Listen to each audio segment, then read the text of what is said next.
Yang berhormat rakan-rakan menteri,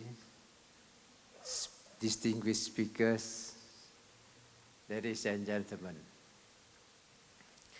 Since this morning, we have heard a lot of inputs during this IDECS 2022 theme, decoding big data for environment as well as energy sustainability. Having heard Jim this morning on the issue of energy transition, as well as the big dream. Sarawak, not me having big dream, but Sarawak has a big dream. And this big dream is based on the comparative advantage that Sarawak has. And at this juncture, it is very challenging for us because the world is facing global warming. And according to experts, one of the causes of this global warming is carbon emission. And this carbon emission is a result of human activities. We have to move forward, we have to manufacture, and at the same time, a lot of activities that threaten the temperature. You all know that if by 2050, there is an increase in this global warming by 1.5 Celsius, more than 1.5 Celsius, mankind will face catastrophe, even to the extent of our survival as well as planet's survival. And it's not the issue of Western countries, developed countries or developing countries. It is the issue of the world. And after analyzing the causes and to find and explore solution, the Sarawak government has decided now we go for energy conservation, energy alternative to be shared with the world. And we have to take advantage of the resources that can contribute to the mitigation of carbon. And after exploring all the alternatives, we find that the energy for the future is hydrogen. And in fact, I was invited in Rotterdam to talk about this emerging energy. They call it energy transition.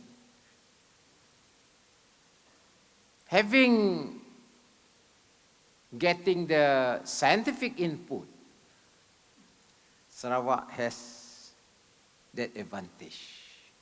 One, we have water. Water from the rivers as well as rain. Tempat lain tak ada hujan. Tempat kita ada hujan. And we have ample of water. And you know very well, water is H2O. The only thing that you have to do is to separate hydrogen and oxygen.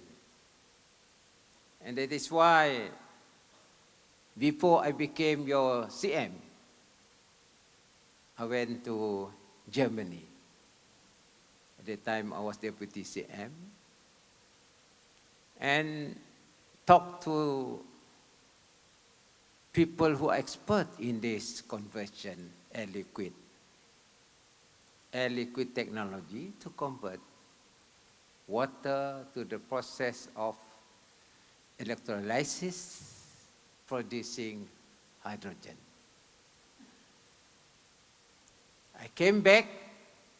I have taken over the post after demise of our late CM.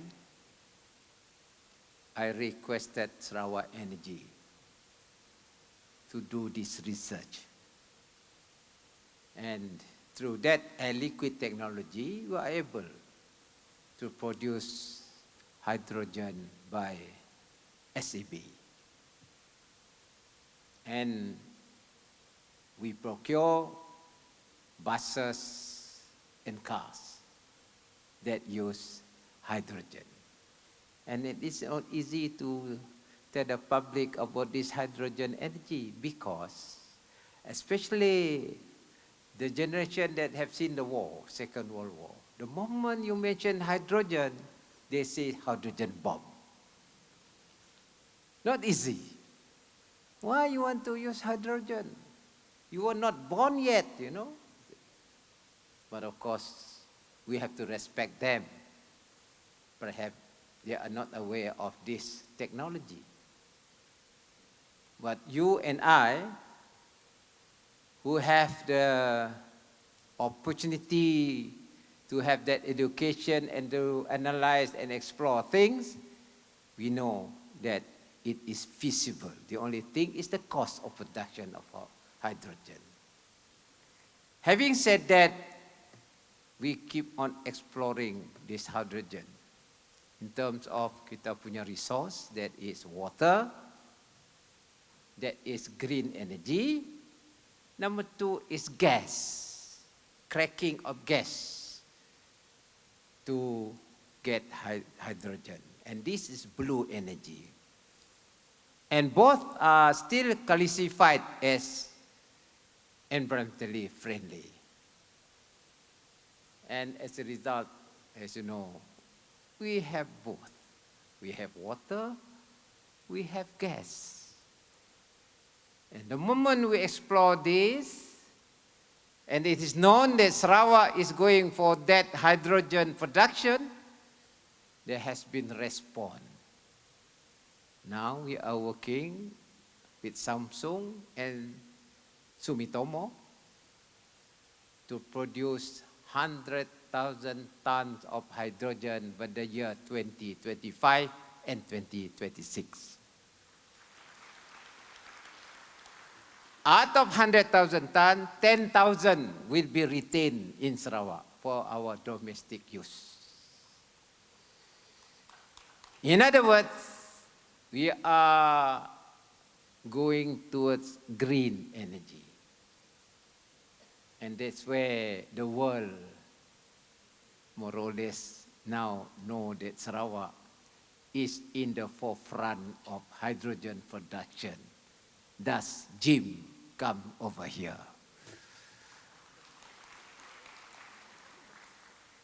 And he was surprised, according to him, when he told me that this Malaysia, Sarawak as a state in Malaysia is going towards hydrogen. Not bad lah Sarawak. We are known to the world.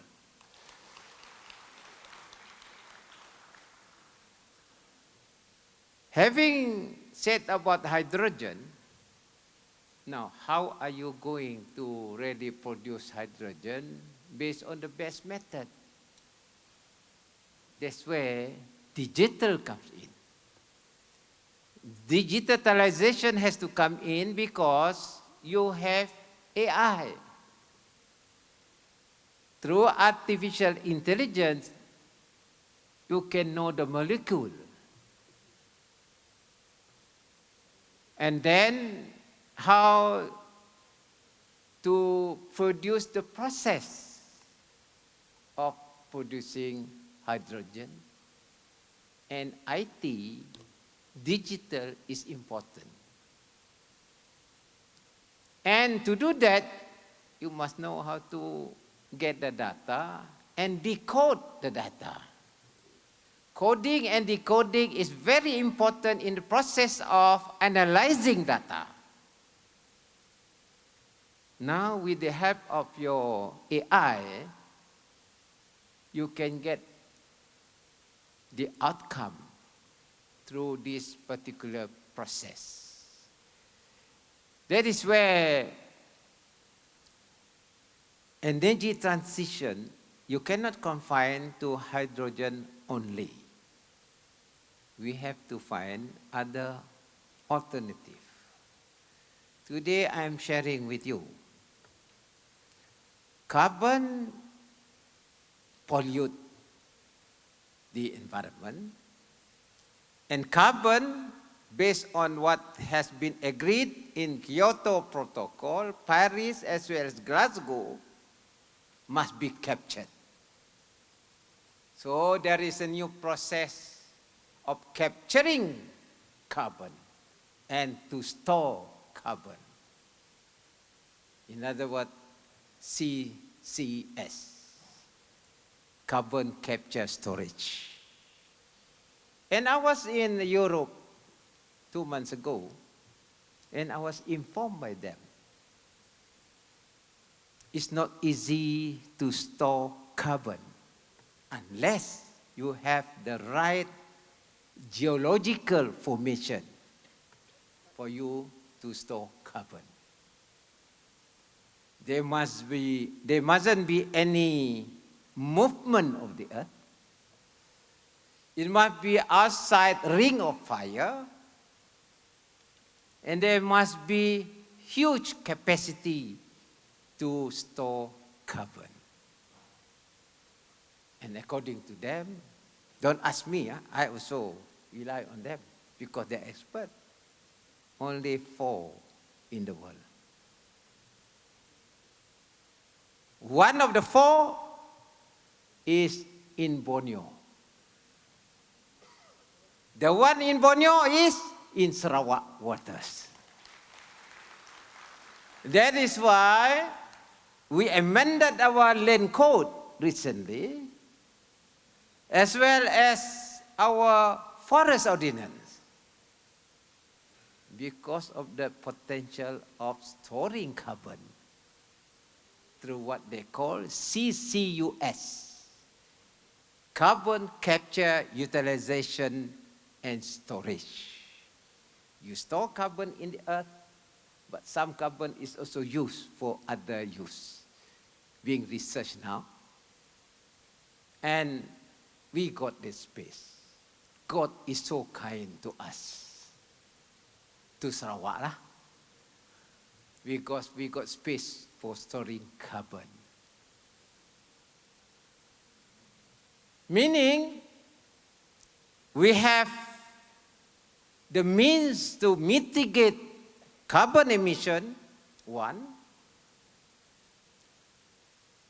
through new economy, hydrogen economy, one. Number 2, you have also the space to store carbon. Because lately the Korean asked me, can we store carbon in your area? I said, anytime. As long as technically feasible, and it is technically feasible. What they do, as you know, there's one company in Korea called POSCO. They are producing electricity through coal-fired plant. And because of that coal, they have to pay and replace coal-fired power plant.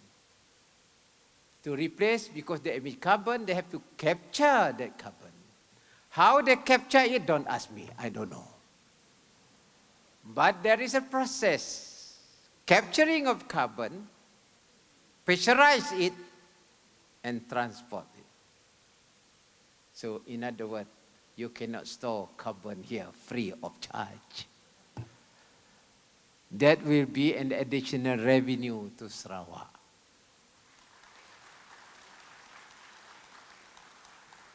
And that will be used for us to develop further.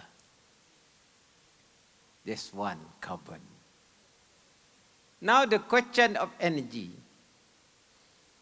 We can become the major producer of hydrogen through our gas as well as water. Sarawak now has the right to distribute gas. Peninsular Malaysia, one, and our Sarawak has autonomy in that. We are exempted from the Gas Distribution Act. Adalah otonomi kita. So what we do, a lot of gas offshore.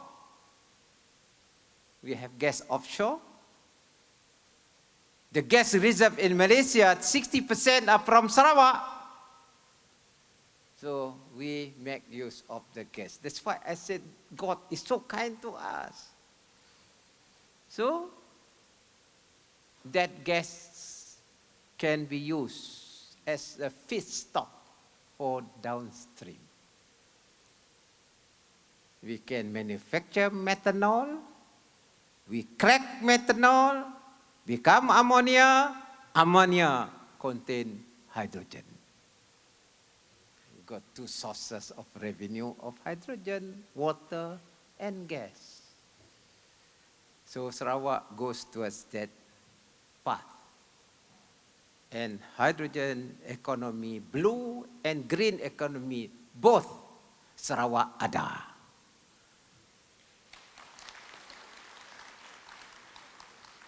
Ladies and gentlemen, that is why IDECS this year we want to talk about energy. Energy that is friendly to environment. This morning I mentioned about the new Ministry, Energy and Sustainability, Environmental Sustainability. Now we have to plant a lot of trees as carbon stock. Our target by the year 2025, we plant 35 million trees. Now we have planted 13 million.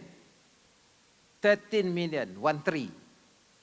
By 2025, we hope we can achieve 35 million trees as carbon stock. That is normal trees now. What about our mangrove? Mangrove can store carbon 3 times the normal trees. So we can conserve our coastal area from Kuching right up to Lawas because we got mangrove. And I have formed SETI body called Sego and Nipah Development Board. Because Sego and Nipah palm are along the mangrove. And let us manage this Nipah as an economic activity while at the same time conserve our coastal mangrove area.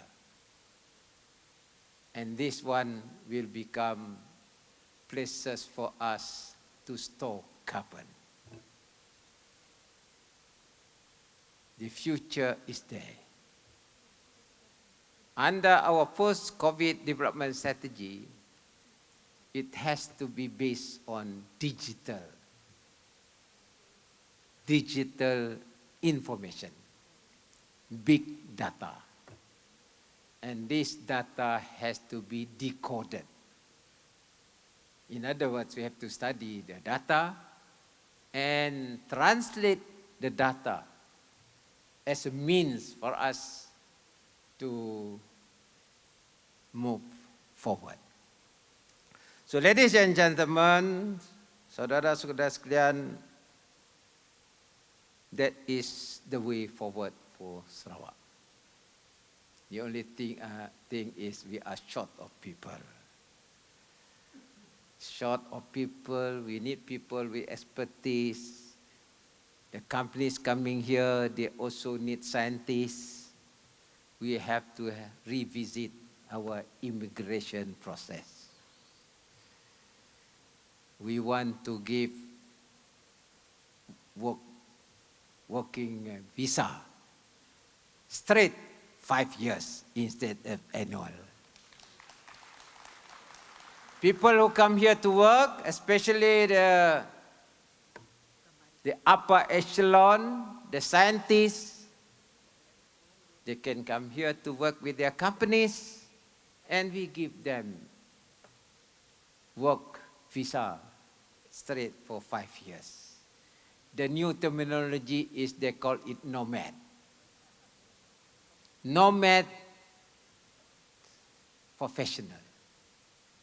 Then the whole economy will come up, and the cascading benefit, spillover, will be for common people. So that is where we are today. But there is one more I want to do. Carbon already there. Digital economy will there. Hydrogen production is there. There is one more. Might as well I share with you, but it's still under research. This morning, Jim showed one plane. One plane. With a long wing. With solar. With solar. Solar also we got, nah. Lupa saya tadi. We have sun. And we are using solar in Batang Air as part of our energy mix. So solar is there. I lupa. You got hydrogen, you got water, now you got solar. There's one more. Plane can fly using sustainable fuel.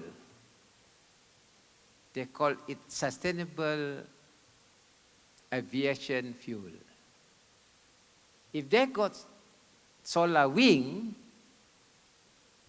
there is already a technology that can extract biofuel from algae. Now we are doing research in terms of costs and volume. You can produce biofuel from our algae.